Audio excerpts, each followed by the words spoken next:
Ed, good morning to you. Merry Christmas. Santa Claus is back after a brief hiatus. Look at him, all dressed up. I wish I had a sweater vest. Hey, it could be 98, and I've got. I do have one. Dude, I have a multitude. Not happening. Of seasonal. I'm sorry. And go-tos. Not happening. I don't know, man. I just, I guess I gotten older, and it's just kind of. I guess we all acquire our comfort and look or whatever. I guess. No, I'm just saying. I mean, wait a minute. Just hold on one second. That is my look. Oh, shit. Year-round shorts. That is my look. Everybody's got a little cap in them. Year-round shorts. It's year-round shorts, baby. Captain Lanny. Year-round shorts is happening. So glad right to be here. back. Haven't had to do in 3 weeks. I might wear long sleeves, but the shorts, and I always get questioned about, you still got shorts on? Well, they ain't got cold yet. And I'll have to be spending a lot of time outside to get the shorts off and actually go to pants, because I can wear shorts year-round. Don't even bother me at all. You're something else. First of all, yes, sir. And I'm going to tell you this, and this is from the land of Lanny, okay? Mm-hmm. Go ahead and tell you, and I might tell you about 14 times during this show today. I will not tell you how to vote, but I will encourage you to go vote. It is your privilege. It is your right. Mm-hmm. And it's your obligation that nobody sees. Yep. You should always go out and vote. And the other thing that I say, and I've always said this, if you don't vote, you do not have the right to bitch. Okay? So if you didn't vote, you can't complain about who's in, what they're doing, nothing. You're done to the next election. Because if you didn't vote, you didn't care enough to make a change or to have your voice counted. So that's just the way that I feel. I have always felt that way. And so that's the best thing to do. Milton, good morning. Chad, good morning. Glad to have you guys with us. No, that's my only podium. I do my morning show in Mooresville, and I've talked about it for 2 days about elections and voting. And there's only one simple ballot, because these are locals. These are what's called midterms. Yep. And so, but you still go out and you vote. And then I won't get on my other pedestal that if you can vote, you ought to be able to have a drink of Jack with me. So I won't even bring that up. Yeah, that's something that probably little consistency here. Little consistency here. But anyway, so how you been? I'm doing better well. now. Yeah. We traveled for a couple of weeks with work, mm-hmm. and we were out in Boston at a conference with John Hancock, and it was going really well, and visited a couple of clients, and I started getting really sick, and told Mandy, I said, something's not right. Well, it lasted almost 14 days. Wow. So Mandy's bout over it. She caught it about 5 days later. Gary was real sick, and flu, COVID, whatever. Mm-hmm. Bottom line is, when you're sick, you get home, stay at home, and get better.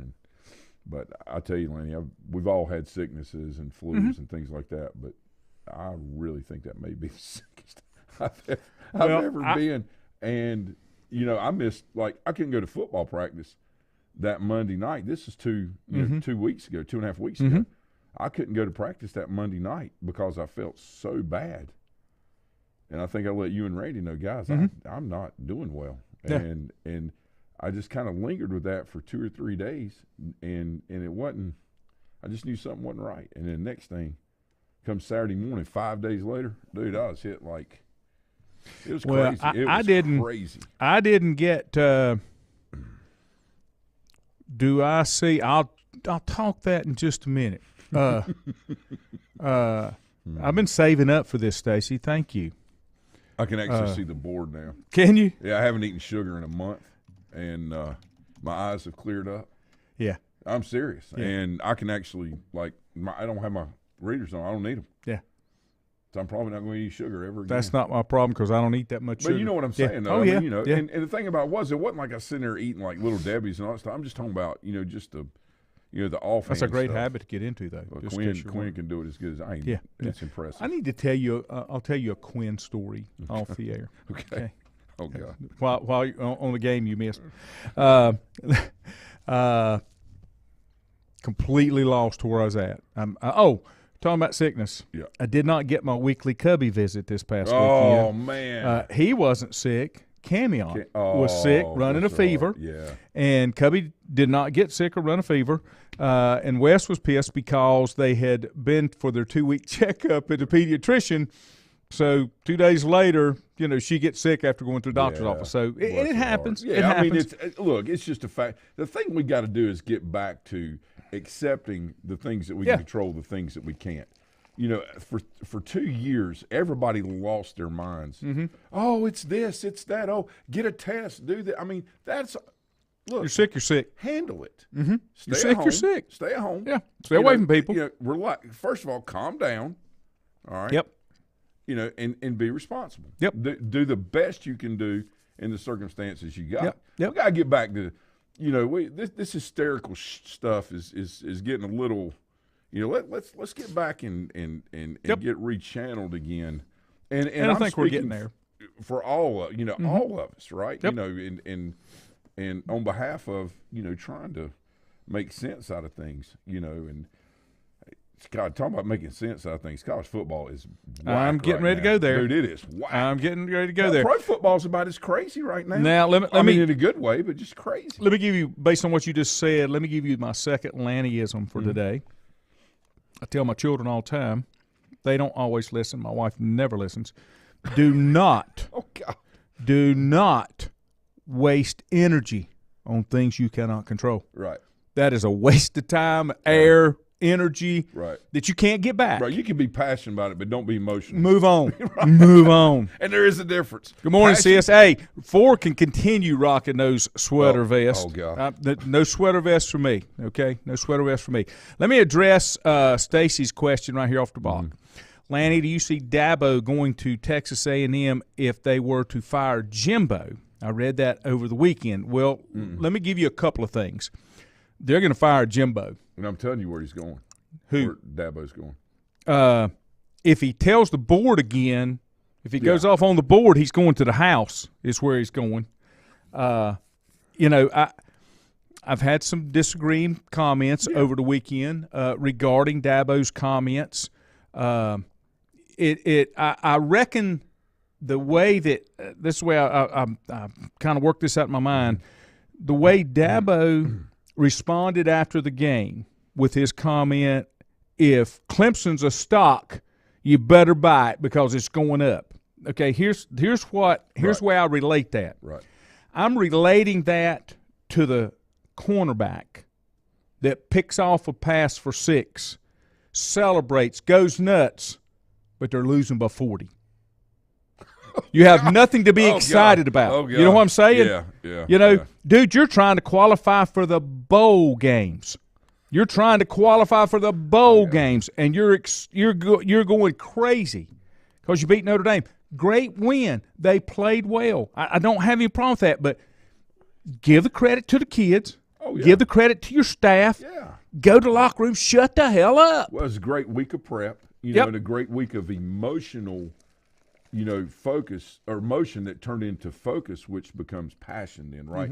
So passion, you keep your focus on your job. Emotion, you lose your mind.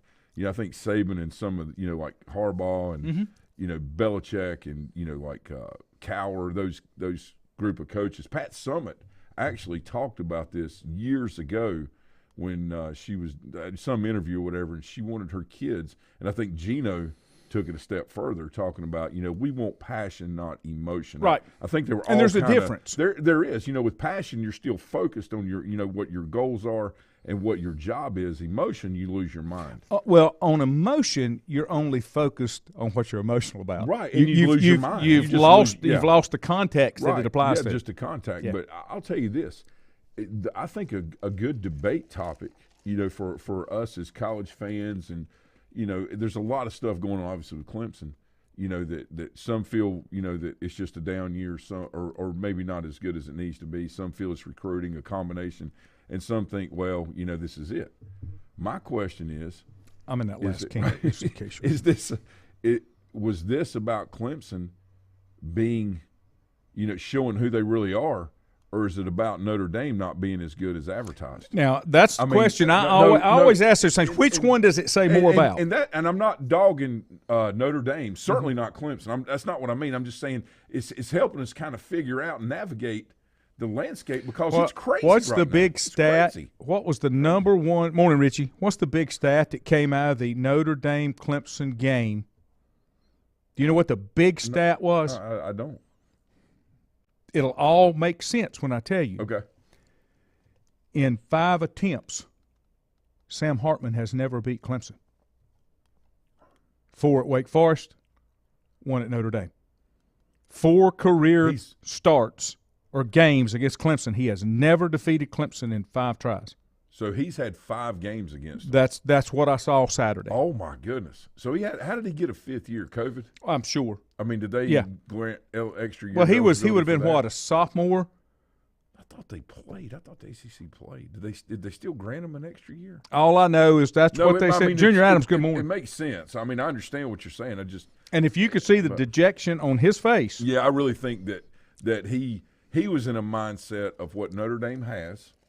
You know, they've got very good players. And I like your coaching staff. I do. I think that there's still, with a young head coach, there's going to be a lot of great experiences coming through. Some not so good. Some, you learn very quickly. But all of it, this guy, I like him and I like the staff. Mm-hmm. I just think that getting to that next level. Well, I thought he was a little over his head being his first head coaching job. It is in a program like way. That. The continuity is what they wanted because he was already on staff. And I think the relationship that he has with the expectation being set with the players, like the players don't view him as young, right? It's kind of like Mike McDaniel at Miami. Mm-hmm. I mean, this is serious. Yeah. This guy has overcome, still battling alcoholism because you do it every day once you are, right? He does. He has all these things personally that he's had to overcome and work on every day, and he keeps it real with his players. I feel like that the guy from Notre Dame, just from what I see, and I don't know this because I'm not there. I'm just saying the things that you see and the way that you kind of read people and get a feel for them.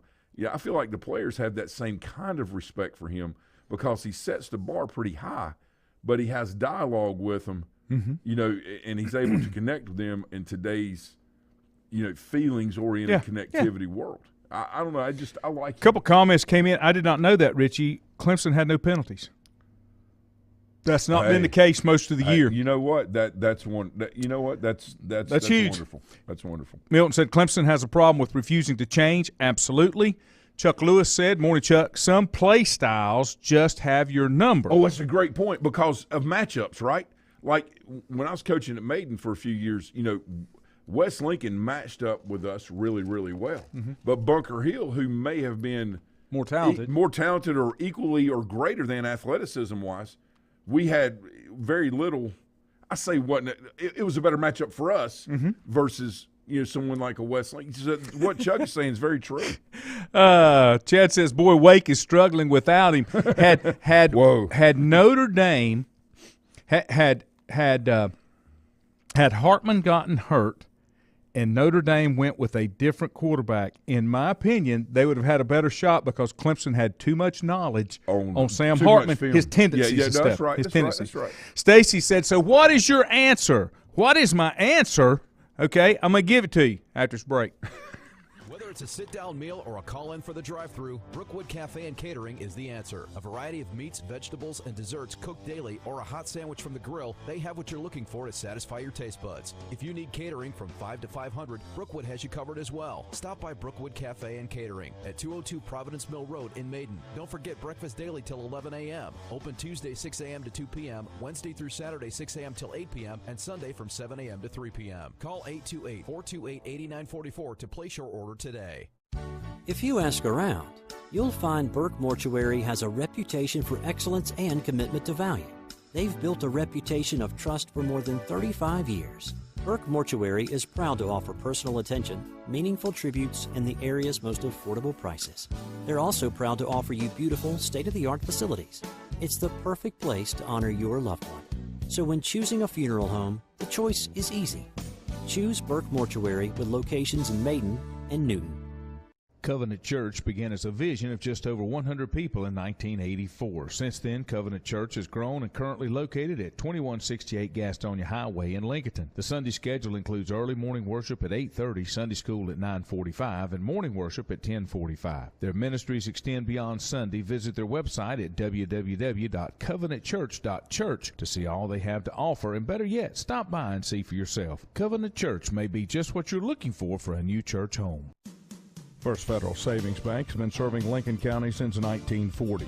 And as it has been from the beginning, customer service is a priority to First Federal Savings Bank.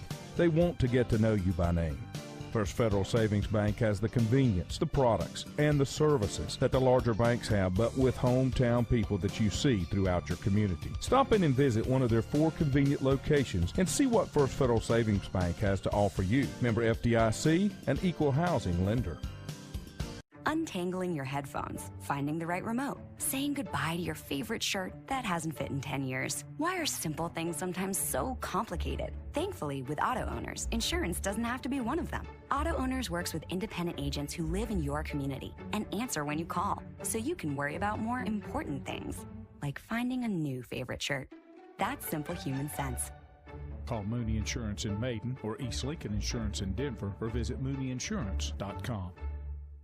Stifel Nicholas now has an office in your community. Stifel Nicholas is a full-service organization offering a wide range of investment vehicles and services. These include money market funds, CDs, stocks, bonds, mutual funds, annuities, retirement plans, and managed accounts, to name a few. Our financial advisors will sit down with you and help you tailor an investment plan, explaining strategies and investments which may help you achieve your personal goals. Call 4Rembert today at 828-624-7300. Stifel Nicholas, member SIPC, and the New York Stock Exchange.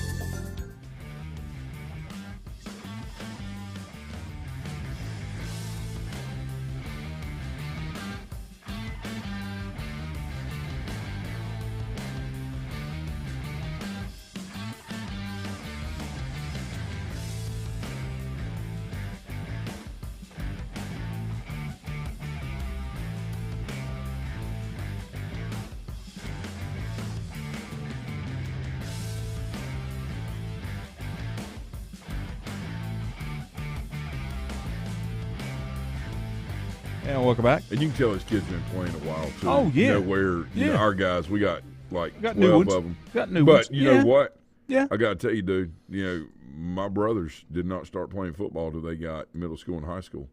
You know, a couple of them in high school. And I couldn't. Yeah, because you're too big. Too big. I didn't put my first game of organized football. First game of organized football was 8th grade, and I played JV football at West Lincoln. We went 7-0. For real? That's pretty cool. And there was very few JV teams. Like, that's the old SC7. Oh, yeah, because you had 10 through 12. Cherville was 10 through 12. No, it was – but Cherville wasn't in. See, it didn't come in until I was a senior. What? No. Granite Falls and Gamble Collegeville was still there. No. Yeah. Hildebrand? Not Hildebrand. No, they Hildebrand were bigger. They were bigger school.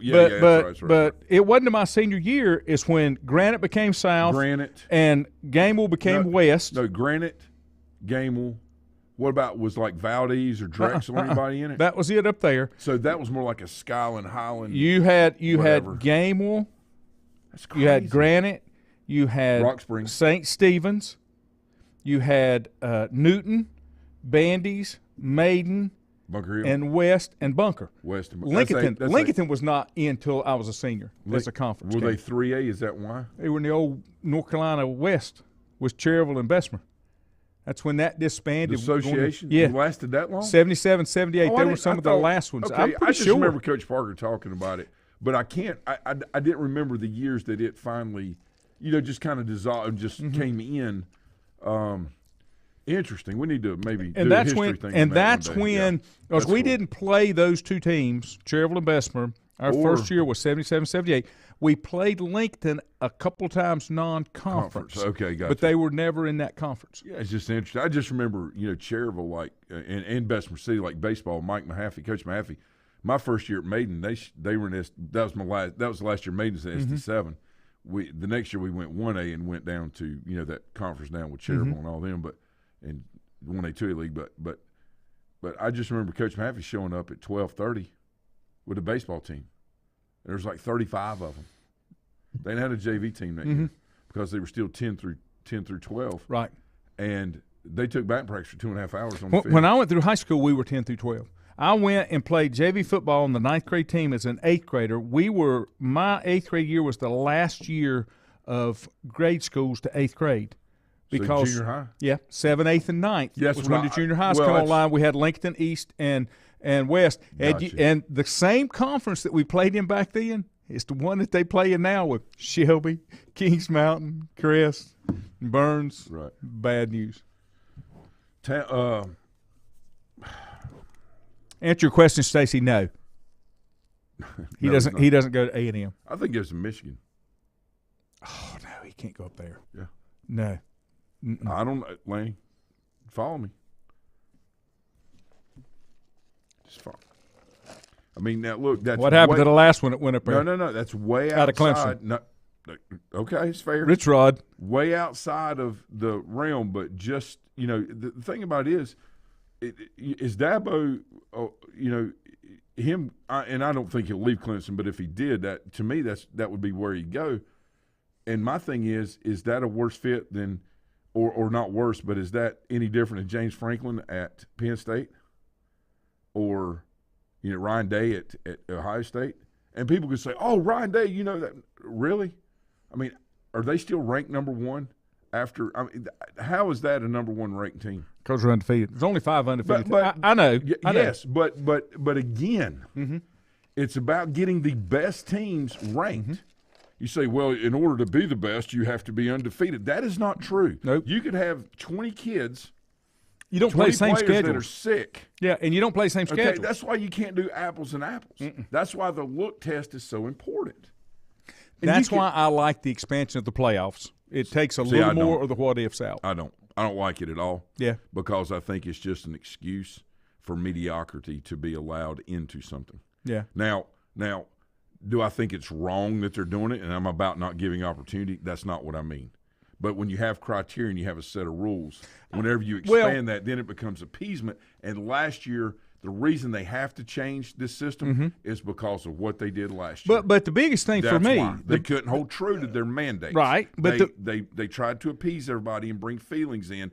And how do you say, well, they played this conference championship game, and we're not going to count it against them, and we're still going to rank them too. Yeah. How do you do? Why? It's the body of work. Yeah, but they shouldn't be punished. Well, they're playing a friggin' game. Then everybody should play it and be LSU held or Alabama either or Georgia all championship played games. SEC and got kicked out, and then they don't go. Either all championship What are we games talking count about? or none of them count. What? You got to be What consistent. happened?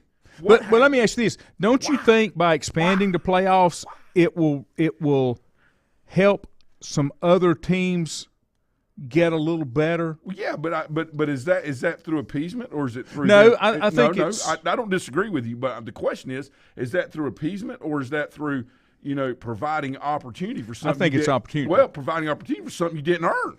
Well, no. I think David Keever had a great comment about expanding the playoffs, and this, from a logic standpoint, I like. Okay, he said that right now, because that there's only 4 that can go, so you've got some of your top talent that's not going to step out and go somewhere else because they don't have a shot. But if you have more teams that make it, they may go to School B and get a better opportunity than they did at School A, and then that will bring School B up a little bit. Keever is really smart and has a lot of good points. My counterpoint to that is, number one, that's why the portal's so popular. Yeah. But the portal's popular for 2 reasons. Number one, because of lack of patience and development time, and now. And number 2, the great players want to go to the NFL. They don't want to play in a national championship. I know. Yeah. Does that make sense? Yes. Yes. And so they're going to navigate to the places that can provide that portal to the NFL. I agree. Why did Landon Dickerson leave Florida State? Had better opportunity at Alabama to make the league. He felt that he could get a little bit more, as great as he was at Florida State and how he developed there. The better opportunity was where? Through the portal at Alabama to the NFL. There are other schools, right, that have done well. And really, position specific too. Yeah. There are certain positions that are more highly thought of at certain programs. Right. I mean, if you're a top-tier quarterback, Lenny, do you go to the best in the country, one of the top 10? Do you go to Virginia? Do you go to Virginia or Virginia Tech, or do you go to USC? Yeah. I mean, you see what? No. And I'm not criticizing anyone. What I'm doing is I'm simply stating that there is a reason why players go where they go initially. Okay, and a lot of times they don't give themselves time to develop. Matt Rule. There was a Facebook video that I was watching last night where Matt Rule called several of his coaches and former players out from Nebraska, that were there, and he said, "Coach, you played NFL, right? Anybody played NFL, come stand right here." Well, so all of a sudden had 2 or 3 coaches come out, a couple former players that were hanging around that came out, and he told the guys, he said, "Listen to this. Did you red shirt?" Every one of them but one out of the 10, I think there was 9 or 10, said, "Yes, I red shirted." "Why did you do that?" "Well, because I needed to improve my game and develop. Why didn't you leave?" "Well, because I went up against the best players in the country every day, and I got better, and by the time I was a junior, my 4th and 5th year there, then I had been proven against the best, and so now I was ready to make that jump and got my opportunity." Mm-hmm. He said, "So you mean you stayed and worked really hard and improved yourself, and therefore you improved your situation personally. And not only did you do that, but what did y'all do? Well, we had a chance to win a national championship." I mean, there's no secret smelling sauce to this. I know, okay? yeah. I mean, I know I'm just making a point. Yeah. The thing with just open it up for everybody is that's the part I really don't like. Right, and I'm talking about not only in the portal, Lanny, but also in putting 12, 16 teams in a playoff bracket. Mm-hmm. The reason that the coaches, a lot of them are pushing for that is because they can't get there because they don't have what it takes, and they need a bending of the rules to get there. I had the best team in North Carolina in 2001 in 1A and probably 2A baseball, and we didn't get to go to the playoffs because one of our pitchers got hurt and couldn't pitch for 2 weeks. We lost 4 of those 6 conference games. We had 2 state champions in our conference. Cherryville was the 1A state champion. We beat them 12-2 and 12-4. Okay, we also beat Shelby. All right, who was the 2A state champion? We had two state champions in our. We beat them both, but yet because of one player, back then they didn't let everybody go to the playoffs. You just had one representative from the 1A. We had 2 teams, and it was easy to be missing one player in a school that size, and it's crippling. But okay, so do I say, well, it's not fair? We should have won. No, I said, hey boys, look, we've trained for this for 4 years. Many of you, a few of you were on the state championship a couple of years ago. You knew what it took. All right, we had an injury. We didn't play well in 2 of those 4 games anyway. And this is what happens. It's going to happen to you in life. That's why you always got to be on your game. Right. It was a life lesson. No, I agree. All right. Hands down. We were – it was incredible. And let me tell you something. Justin McLemore and Brody Taylor were the 2 pitchers, one at Cherryville and Brody Taylor, who's both of those boys, I've befriended all these years. Great kids, great players in high school. Went on to have great college careers. Brody Taylor was at East Carolina. Great career, left-handed pitcher. Talked to him the other day on Facebook, a little, just back and forth. But the truth is the truth. And, was my team better? Yeah. But we didn't qualify because that was the rules. My problem with last year is in football, they didn't go by what the mandates they set. Right. They went, I hate Alabama, and they're not going. But I went to East Carolina, I hate everybody. I don't care. But problem. Right is right and wrong is wrong, and truth is truth. You can hate a team, but that doesn't mean that they don't deserve to be there. And a 2-loss Alabama team any day is better than an undefeated or 1-loss TCU team any day. Let me ask you this. It's not right. So how do you let me get these comments. I'm going to come back. I'm going to ask you a question. Hartman started as a freshman at Wake in 18, Richie said. Redshirted his sophomore year 19, regained starting position in 20. He has had a redshirt season, a COVID season, and he's a grad transfer. Got it. That's how he got it. That's great research. Yeah. That's my boy. That's what he does. Who's that, Richie? That's Richie. Oh, that's awesome, what Richie dude. does. Great job. And Bob said 77 was the last official year of the Western. Awesome. Okay, which is when – that's what I was saying. 76, 77 was the last year of that. That's why Cherryville, Bessemer, and Lincoln came into the conference in 77, 78, which was my senior year. Time to do lunch again, Bob. And then the other two schools that went out was because they moved up and right, built new right, high right, schools. right. Let's see. That's Reggie hot said, in I don't think that it is. It's going anywhere. With his attitude of not changing, I think some of the shine is wearing off of him. I agree. Todd says, no matter what, Texas A&M will never, there you go, folks, breaking news, will never win an SEC championship. Imagine if some of these mid-major teams had half their money, what they could do. Milton said, what gets me, Alabama has more talent riding the pine than most teams actually have. Bob said Dickerson had earned an undergraduate degree from Florida State before he entered the portal, so he transferred as a grad too. And then Richie said Rule also gave a great talk to his players about mothers and the moms and ladies that were influences in all their lives that had been lost to breast cancer, talking about them being warriors and how they were warriors in normal everyday life because of how they got up every morning and worked at least one job to help provide, do everything they could to make all the games, and how they only went to sleep when they knew the kids were asleep and safe. It was a great speech. Lindsay said, okay, so watching Carolina basketball last night, and there are new rules that, in my opinion, really hinder defensive play. Thoughts? Well, it's way too early for me to be watching college basketball. That usually doesn't happen until January when football goes away. All sports, whether it's basketball, football, baseball, all sports are getting skewed to be offensively beneficial. Yep, because that's what people want to say. Scoring's down, and so is play. And you know what's shrinking? Baseball's shrinking. It's shrinking fast. When you say shrinking, it's compressing. It's becoming a global sport, and so less and less kids in the U.S. are being looked at, right? And it's more global. Mm-hmm. Well, when that happens, you got two choices. You can either get better at what you're doing, or you just stop playing and do something else. Basketball, football, lacrosse, soccer, all expanding. Football's expanding. There's a lot of misinformation about concussions. Mm-hmm. Concussions are a reality of life. When you go out and ride your bike, I don't care if you got a helmet on or anything you're doing. Right. You can walk outside, trip over the stump, bam. Okay. You can get rear-ended and get a concussion. But how about soccer? Yeah. I bet you anything in the next 10 years, soccer players will have to wear in high school. They'll wear the skull caps they're wearing in football. Guarantee anything. Do they take away the header? Yep.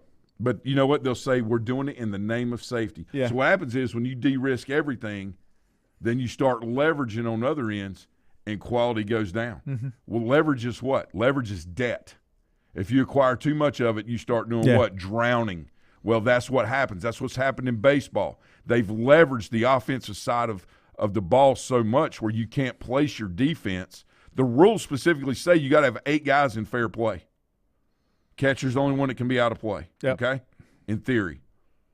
Why does it matter where you put them? Your job is to defend.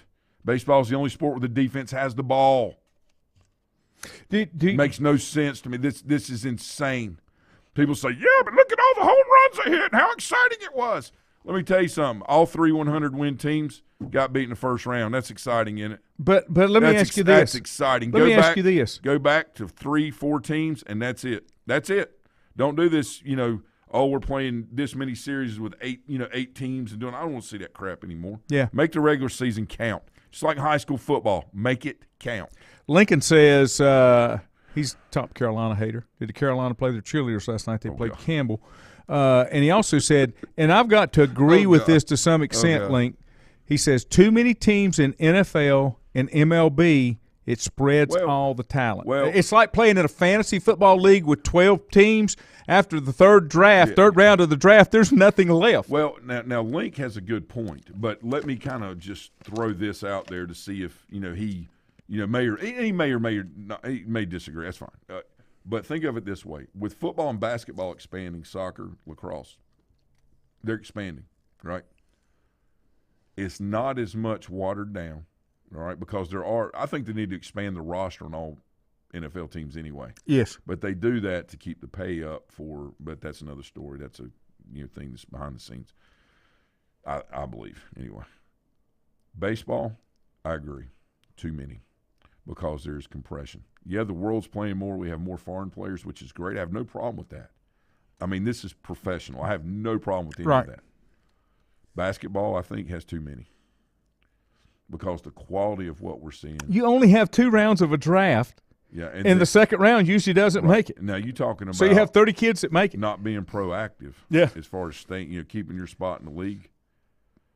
How competitive does that make the league when you only have 2 rounds instead of 5 to 7? Nope, I agree. Yeah, so you got to stay on top of your game, or you just get to hang out and skip every other week. I got to take a break because I've got somebody here that fantastic. is early. This is Wonderful. not when he's supposed to be here, but that's okay. We'll be back in just a minute.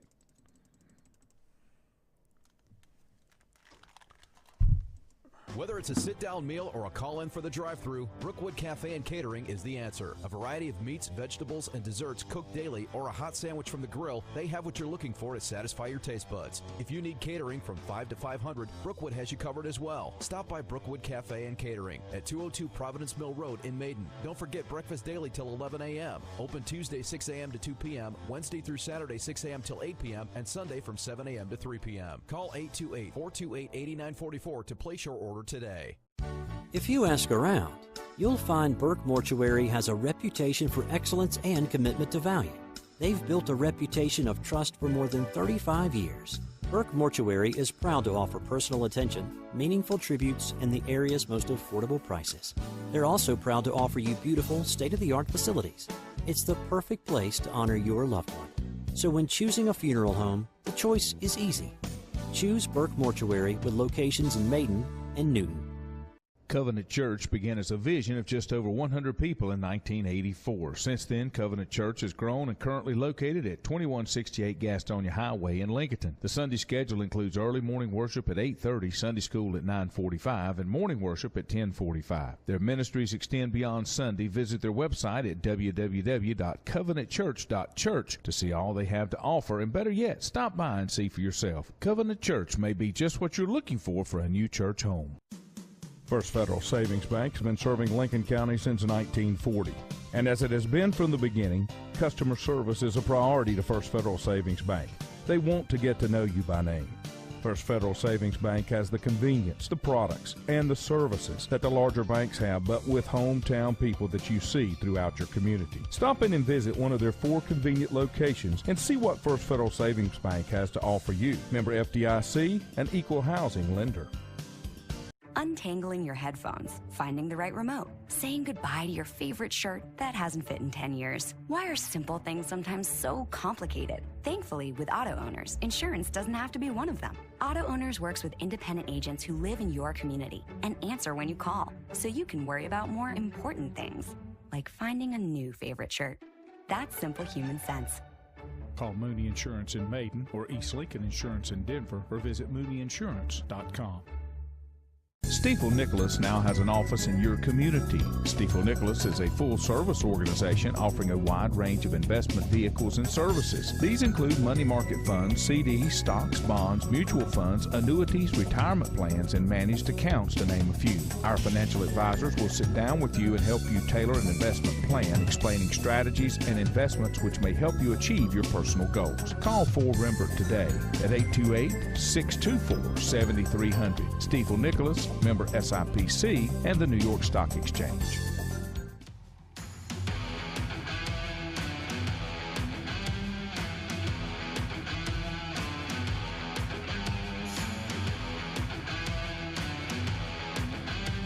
And welcome back.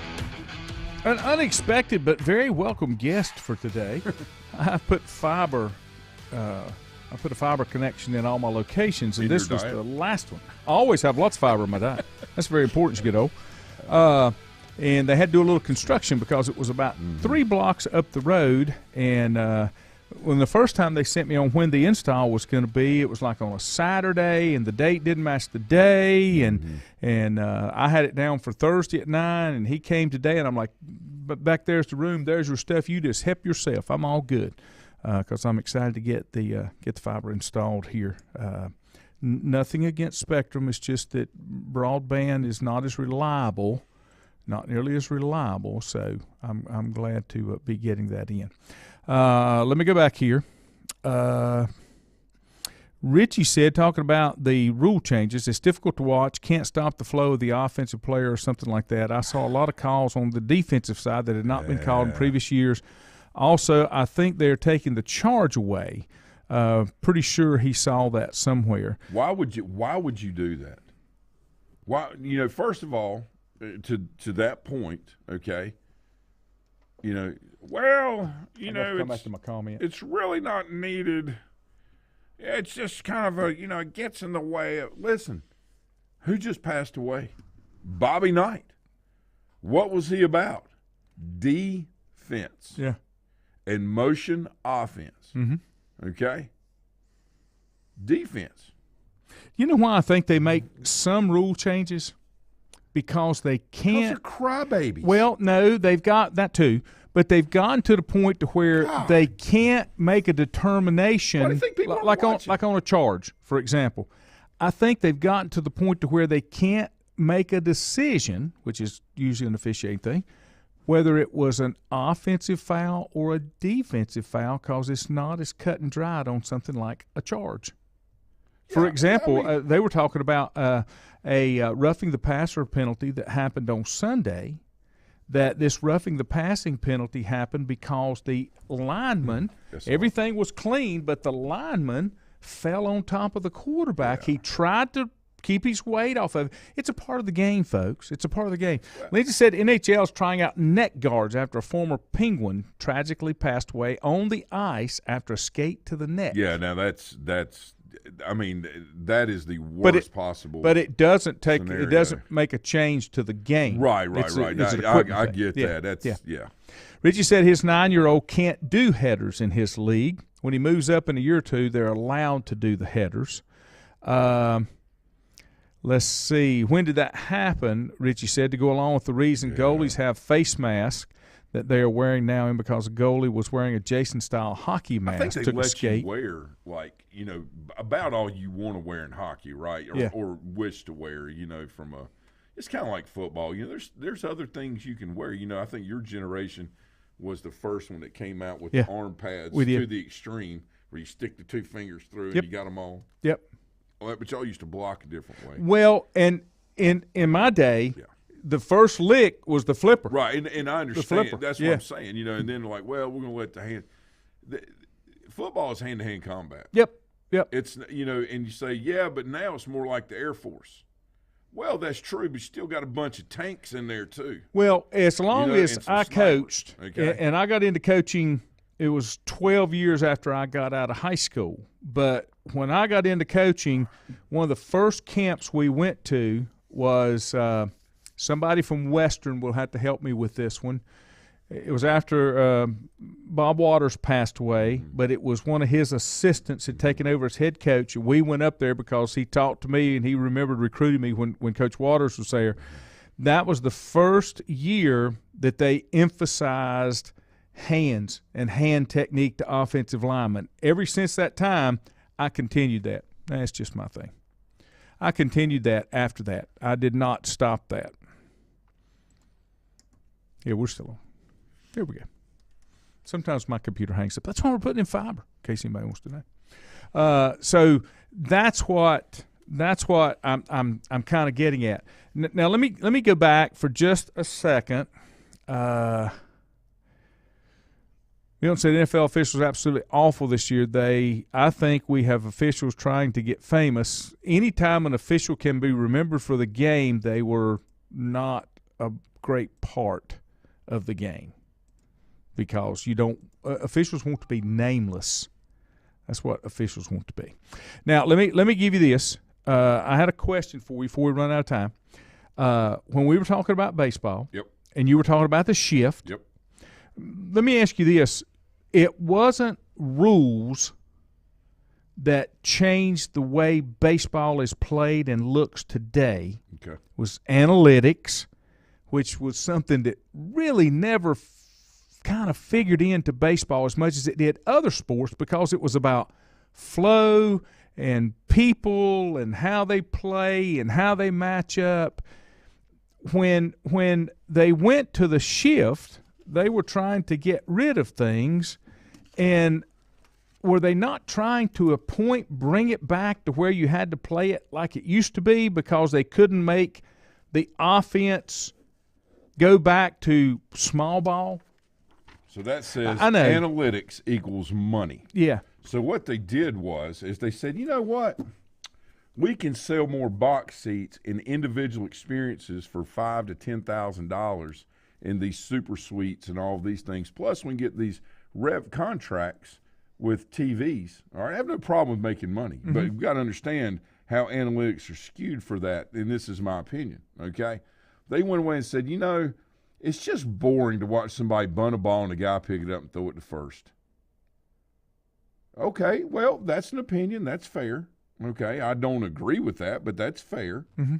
But it's just so much more exciting to watch this guy stand up here and they're down by one, and instead of having this little guy up here that's a base hit hitter, you know, we're going to put, you know, Mark McGwire up here and let's see if he can hit one out. Well, I mean, that's great and everything, but if a pitcher's got any sense at all, you know, they're going to pitch around him and then, you know, get the next guy. They won't do that with 2 outs. Well, yeah, if a guy can tie the game up, they might. A lot of this is, you know, and just throw it as hard as you can. They didn't need to expand the bases, Lanny. But they just needed to shrink the strike zone. But here's the thing. It's just God. I know. But here's the deal. When baseball changed the philosophy of what they're doing, okay? Did it help or hurt the game? They changed the game that will never get back. Because baseball, and here again, I say this all the time, and I'm not a baseball guy, baseball is the only sport that the individual statistics were always more important than the team wins and losses. Sure. You remember who the home run hitter was. You remember who stole the most bases. For most people, not for me, okay? Guy's Prince with Bunker Hill, okay? He hit 171. He started every game his junior and senior year in left field. Why? Because he was a great contact hitter. He walked a lot. He struck out and they'd miss the ball and he could get on first base. If he hit a ground ball of any kind in the infield, you better get rid of it or Preston Clark's rear end was going to beat it out. If you bobbled to throw it all, and guess what he was going to do? All right? He hadn't played baseball since he's in the 5th grade. And I got him to come out when he's a freshman, put him on the varsity. All right, that was 98. Put him on JV team next year so he could play. So I taught him how to play, skill set. And I'm getting to the point here, okay? Put him back on the JV team so he could play the next year, okay? And then he played varsity the next 2 years. Now, he didn't hit over 200, but he played every game. I had a kid that played behind him that hit over 320. But you know what he did? He moved him around. He hit it. Yeah. He hit 320 when it didn't matter. Yeah. Big, slow, and he didn't hit the ball out of the park.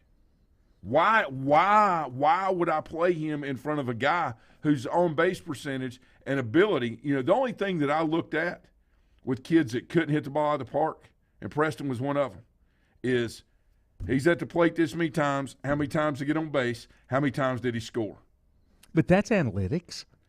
But it's analytics as baseball. That's common sense beyond the bull mess of, well, he's hitting 323. I don't care. It's 323. Right. I had a kid in Legion. Oh, my God, he's hitting 350. Yeah, but all of his hits are with, you know, nobody on. And, you know, we're like 6 of his hits out of like 20 that year occurred with somebody on base that ended up not producing anything. The rest of them, there was nobody on. There was no pressure. And it was always in a situation where I didn't really care if he got a hit or not. Right. I need him not to strike out the inning before. Right. Okay? I was talking to Bobby Reynolds a couple of days ago about this. Bobby, you know, and you know, he looks at how many times a player strikes out. He says, it doesn't matter what they're pitching, you know, what they're hitting. No matter if it's a good pitch or bad pitch. I just look at them, how many times they strike out. That used to be important. And can I do anything? Is it something that I can fix, or is it just because the kid can't hit? Right. And most of the time, Bobby can fix it. Yeah. You know, and I'm not talking about I'm talking about the players that play for him at the at Cherryville Legion. That right. He doesn't coach them during the year, but he watches them and he engages with them. And you know, we're always talking about hitting and base running, pitching, just anything about baseball and how you do this and how you do that. And the whole thing, Lanny, is this: the NFL is skewed to offense, but yet scoring's down. And Juju's got all the stats, and he's really good at this. All right. The day that we went away from a two-back system in football was the first true decline of the NFL overall because everybody tried to do what the Patriots were doing. Everybody's trying to do what Mahomes is doing. Mm-hmm. You don't have Tom Brady. You don't have Patrick Mahomes. Mm-hmm. How about this? I don't think Miami's beat a team that's over 500 all year. But yet all we hear about is how great. Yeah, the point is, you know, when you start flipping around with things a little bit to try to do something that does not uphold the true integrity of what has been done, doesn't mean you don't adapt and adjust. But when you destroy the true integrity and the meaningfulness that has gotten to where it is, it's not going to take it to the next level by changing everything to skew it to something that's not true. It's either truth or it's a friggin' lie. The shift, not being able to position your defense where you want to go, is a lie. The restrictive nature of doing that. The contact after 5 yards in the NFL is a lie. That's a lie. People say, well, you shouldn't be able to look, if the receiver can't get off of the DB, whose fault is that? Right. Whose fault is that? You're punishing somebody for doing their job?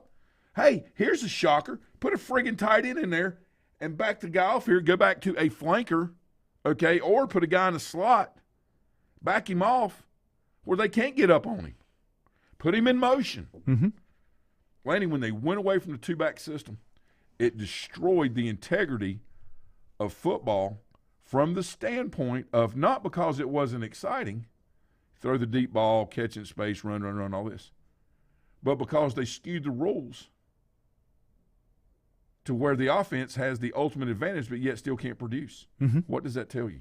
Well, that plus It's a lie. That plus they don't have the athletes on all the teams to play the type of game that they want to play. Well, that's the problem. Yeah. You know, they spend all their time running zone read, mm-hmm. you know, and you know, RPOs in college. Like I said, that stuff works. When you got defensive ends in college, you know, I'm talking about, you know, mm-hmm. that aren't NFL defensive ends, outside linebacker, deep rush ends, and then subpar cornerbacks. Mm-hmm. Okay? Mm-hmm. And you have safeties, you know, in college football that basically were split ends that they put weight on, mm-hmm. that they moved to the other side of the ball. Of course RPOs are going to work. I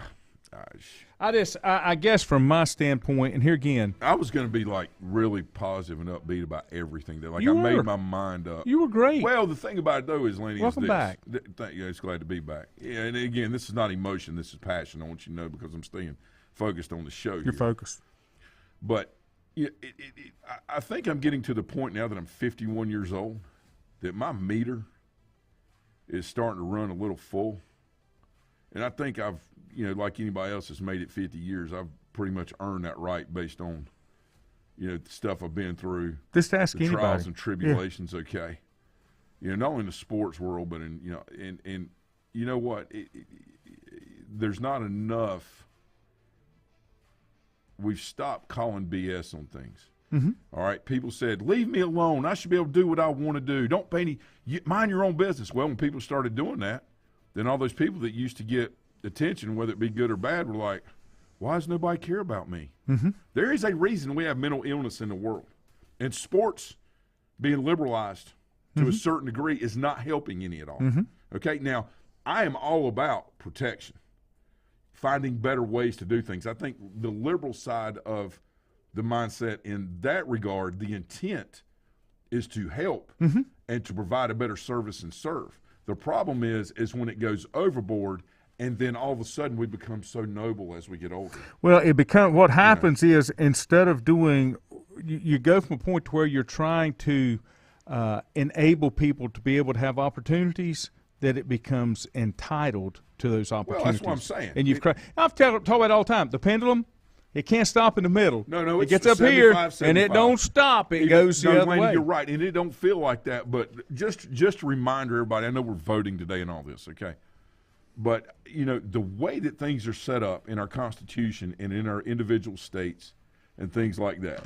You know, it's never the pendulum, even though it feels like it may swing real far one way or the other.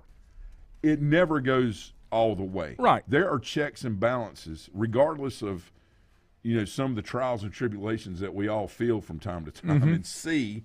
And we know the smell test pretty much tells you whether something's right mm-hmm. or not, right? But there's checks, and balances set in place to make sure that and people talk about democracy. We're a constitutional republic, okay? And our sports have to be delegated that way as well, because it continues to provide opportunities for those that are deserving with the sweat equity that they've put in, right? And I'm talking about on the playing side.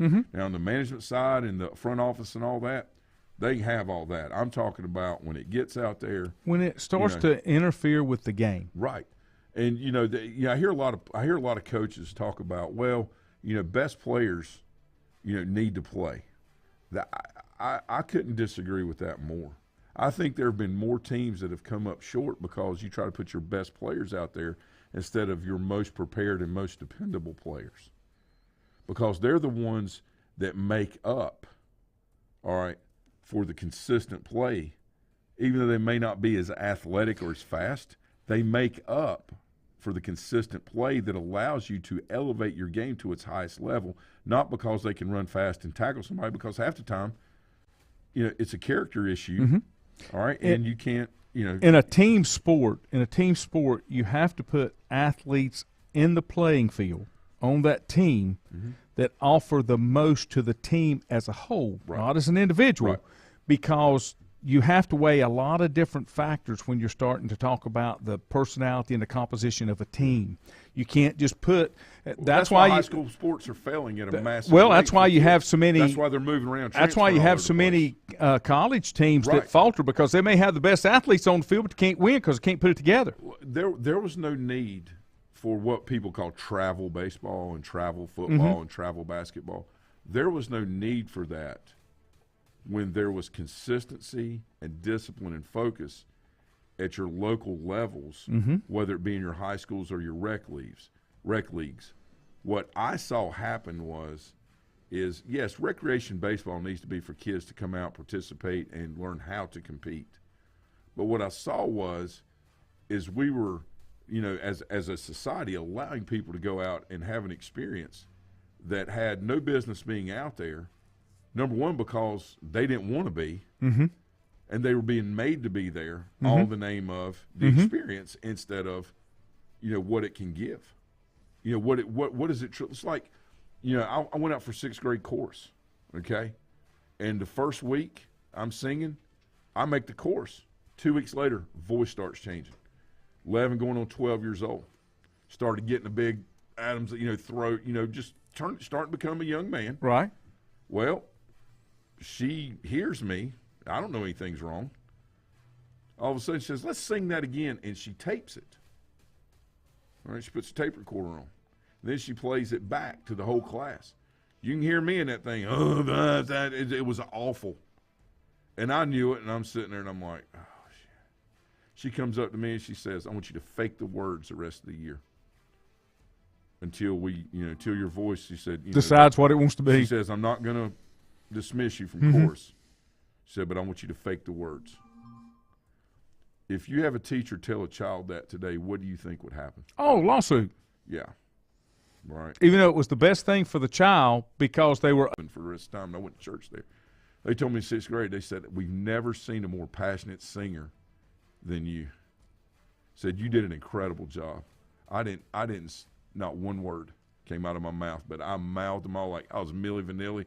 And they said, your passion is something that's inspiring. That's awesome. So you know what? I took a situation that I, wasn't any good at and, and tried to make the best of it. Right. So anyway, I'm not answering that phone because I don't know anybody in Parker, Pennsylvania. Have a great day. Are you back? Mike Tomlin lives there. Are you back? We're not friends. Are you back Thursday? Me and you are friends. Are you back Thursday? Yes. Okay. See you then.